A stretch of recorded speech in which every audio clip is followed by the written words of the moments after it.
ಇದು ನಾನು 3ನೇ ಬಾರಿಗೆ ಆಯ್ಕೆಯಾಗಿ ಈ ಒಂದು ಜವಾಬ್ದಾರಿ ಕೆಲಸವನ್ನು ಮಾಡಲಿಕ್ಕೆ ಒಂದು ಅವಕಾಶ ಕೊಟ್ಟಿರ್ತಾರೆ. ನಮ್ಮ ಈ ಸಂಸ್ಥೆಯ ಘನತೆವೆತ್ತ ಅಧ್ಯಕ್ಷರು ನಮ್ಮ ರಾಜ್ಯಪಾಲರಾದ ತಾವರ್ಚಂದ್ ಗೆಹ್ಲೋಟ್ರವರು, ಹಾಗೆ ನ್ಯಾಷನಲ್ ಲೆವೆಲಲ್ಲಿ the president of India who is the president of red cross. ಅದು ಎಲ್ಲಕ್ಕಿಂತ ಜಾಸ್ತಿ ಅಂದರೆ ಇದು 192 ರಾಷ್ಟ್ರಗಳಲ್ಲಿ ಪಸರಿಸಿದಂಥ ಇಡೀ ವಿಶ್ವದ ಅತಿ ದೊಡ್ಡ ಶಾಂತಿ ಮತ್ತು ಒಂದು ದೇವಸ್ಥಾನಕ್ಕೆ ಸಂಬಂಧಪಟ್ಟ ಒಂದು ಸಂಸ್ಥೆ ಅಂತ ಹೇಳ್ಬೋದು. ಯಾಕೆಂದರೆ ಇಲ್ಲಿ ನಡೆಯುವಂಥ ಪ್ರತಿದಿನ ಕಾರ್ಯಕ್ರಮ ಅದು ಅದು ಅದು ಬ್ಲಡ್ ಡೊನೇಷನ್ ಕ್ಯಾಂಪ್ ಇರ್ಬೋದು, ಐ ಡೊನೇಷನ್ ಕ್ಯಾಂಪ್ ಇರ್ಬೋದು, ಅಥವಾ ಡಿಸಾಸ್ಟರ್ ಮ್ಯಾನೇಜ್ಮೆಂಟ್ ಇರ್ಬೋದು, ಫಸ್ಟ್ ಏಡ್ ಇರ್ಬೋದು, ಯೂತ್ ರೆಡ್ ಕ್ರಾಸ್ ಇರ್ಬೋದು, ಜೂನಿಯರ್ ರೆಡ್ ಕ್ರಾಸ್ ಇರ್ಬೋದು, ಅದಲ್ಲದೆ ಡಿಸೇಬಿಲಿಟಿ ಮ್ಯಾನೇಜ್ಮೆಂಟ್ ಇರ್ಬೋದು, ಎನ್ವಿರಾನ್ಮೆಂಟಲ್ ಇರ್ಬೋದು. ಅಂದರೆ ample of chances for the people to work for the Red cross.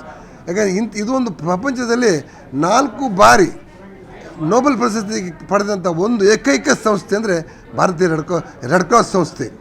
ಈ ಒಂದು 164 ವರ್ಷಗಳ ಇತಿಹಾಸ, ಚರಿತ್ರೆ, ದಾಖಲೆ ಇರುವಂಥ ಈ ಒಂದು ಸಂಸ್ಥೆ ಇವತ್ತು ನಾವೆಲ್ಲ ಈ ಸಂಸ್ಥೆಯಲ್ಲಿ ಒಟ್ಟಿಗೆ ಸೇರಿ ನಮ್ಮ ಇಂಥದ್ದು ಅತ್ಯದ್ಭುತವಾದ ಕೆಲಸ ಮಾಡಲಿಕ್ಕೆ ಎಲ್ಲ ಜನರ ಸಹಕಾರವನ್ನು ಕೋರುತ್ತಾ ಈ ಒಂದು ಅವಕಾಶಕ್ಕಾಗಿ ನಮ್ಮ ಇವತ್ತು 45 ಯೂನಿವರ್ಸಿಟಿಯಿಂದ ನೋಡಲ್ ಆಫೀಸರ್ಸ್ ಕರೆದಿದ್ದೇವೆ, 31 ಡಿಸ್ಟ್ರಿಕ್ಟಿಂದ ನಮ್ಮ ಸೆಕ್ರೆಟರಿಯಲ್ಸ್ನ ಕರೆದಿದ್ದೇವೆ. ಎಲ್ರಿಗೂ ಒಳ್ಳೆಯ ರೀತಿಯ ಒಂದು ಟ್ರೈನಿಂಗ್ ಕೊಟ್ಟು ಅವರ ಮಾರ್ಗದರ್ಶನದಲ್ಲಿ ಇಡೀ ಸ್ಟೇಟಲ್ಲಿ red cross one of the top most service organisation ಮಾಡಬೇಕಂತ ತಮ್ಮೆಲ್ಲರನ್ನು ವಿನಯಪೂರ್ವಕವಾಗಿ ಕೇಳುತ್ತಾ ಈ ಅವಕಾಶಕ್ಕೆ ಹೊಂದಿಸಿ ನಾನು 2 ಮಾತು